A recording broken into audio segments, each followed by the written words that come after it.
আসসালামু আলাইকুম ওয়া রাহমাতুল্লাহি ওয়া বারাকাতুহু। সম্মানিত ভিউয়ার্স, আশা করি সকলে ভালো আছেন। আলহামদুলিল্লাহ, আমিও আপনাদের দোয়ায় ভালো আছি। সম্মানিত ভিউয়ার্স, আজকে আমি আলোচনা করব কিভাবে আপনি অতি সহজে একজন রমণীকে বশীকরণ করতে পারেন বা একজন নারীকে বশীকরণ করতে পারেন। সে হতে পারে আপনার স্ত্রী, সে হতে পারে আপনার প্রেমিকা, সে হতে পারে আপনার ভাবি। তো আপনি যে কাউকে অতি সহজে মাত্র 3 দিনের ভিতরে তাকে বশীকরণ করতে পারবেন, আপনার প্রতি বাধ্যগত করতে পারবেন, তাকে যা বলবেন তাই শুনবে এই বিদ্যাটার মাধ্যমে। একদম সহজ উপায়। এই বিদ্যাটা আমার পরীক্ষিত বিদ্যা। আমি 8 বার বিদ্যাটাকে চালান দিয়েছিলাম, তবে 7 বার এটা আমার ফলাফল দিয়েছে। তবে একবার আমি নাম ভুল দিয়েছিলাম জন্য এই কাজটা হয়নি।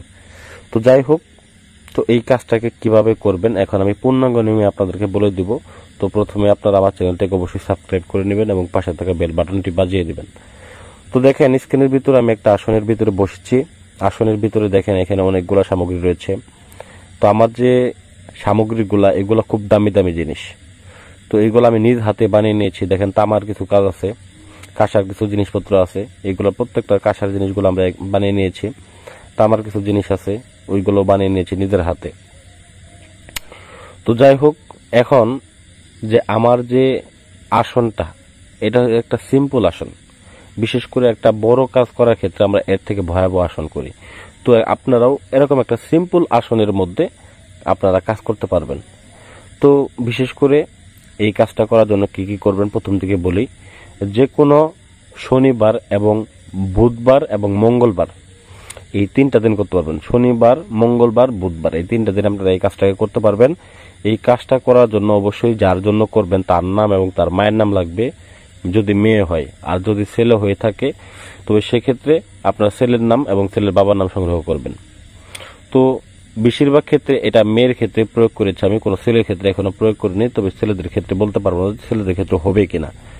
সেক্ষেত্রে আপনি দেখবেন যে নাম এবং মায়ের নাম মেয়েরটা সংগ্রহ করবেন এবং আপনার নাম এবং আপনার পিতার নাম সংগ্রহ করবেন। দেখেন স্ক্রিনের ভিতরে নকশার পাশেই লেখা রয়েছে কোন জায়গায় নাম লিখবেন। এরকম ভাবে আপনারা ওই জায়গায় নামটা লিখে নেবেন।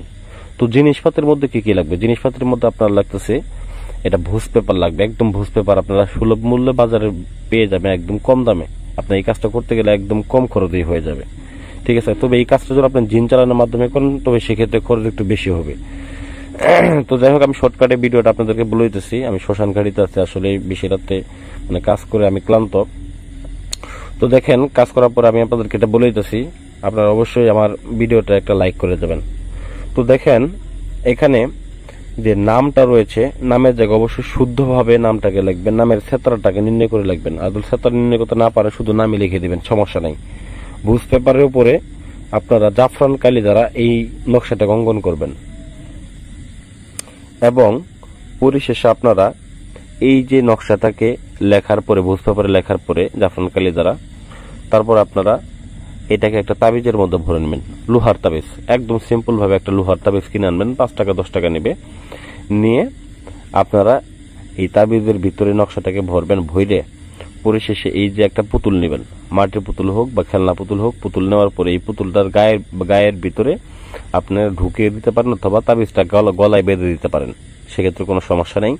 এবং পরিশেষে যে আপনার কাজটা সেটা হচ্ছে এই পুতুলটাকে একটা লাল কাপড় দিয়ে মুড়িয়ে নেওয়া। মুড়িয়ে নিয়ে আপনি শ্মশান ঘাটিতে যদি থাকেন সেক্ষেত্রে যেখানে আসনটা আপনি করেছিলেন, যেখানে আপনি আসনটা পেতেছিলেন, ঠিক ওই জায়গায় আপনি এই পুতুলটাকে পুঁতে দিয়ে আসবেন। একদম লাল কাপড় দিয়ে মুড়িয়ে পুঁতে দিয়ে আসবেন। পুঁতে দিয়ে আপনি চলে আসবেন। দেখবেন মাত্র 3 থেকে 5 দিনের ভিতরে ইনশাল্লাহ ওই নারী যে অবস্থায় থাকুক, যেখানে থাকুক, আপনার জন্য অস্থির হয়ে যাবে, আপনার সাথে যোগাযোগ করার জন্য ব্যতিব্যস্ত হয়ে উঠবে। এটা আমি গ্যারান্টি দিলাম। এটা আমার পরীক্ষিত কাজ ভাই। তবে এই কাজটা দেখা গেছে আরো কম দিনে হয়, 2 দিনেও হয়, 1 বা 24 ঘন্টায় হয়। তবে সেক্ষেত্রে জিন চালান দিতে হয়। তো যাই হোক ভিউয়ার্স, জিন যাদের কাছে নাই তারা এইভাবে করবেন। আর যাদের জিন আছে তারা জিন চালানোর মাধ্যমে সরাসরি মেয়ের গায়ের ভিতরে ঢুকাই দিতে পারেন চালানটা। তো আশা করি ভিডিওটা ভালো লাগবে। ভিডিও যদি ভালো লেগে থাকে অবশ্যই লাইক করবেন, কমেন্ট করবেন এবং আমার চ্যানেলটাকে সাবস্ক্রাইব করতে ভুলে যাবেন না। ধন্যবাদ সবাইকে। আসসালামু আলাইকুম ওয়া রাহমাতুল্লাহি ওয়া বারাকাতুহু।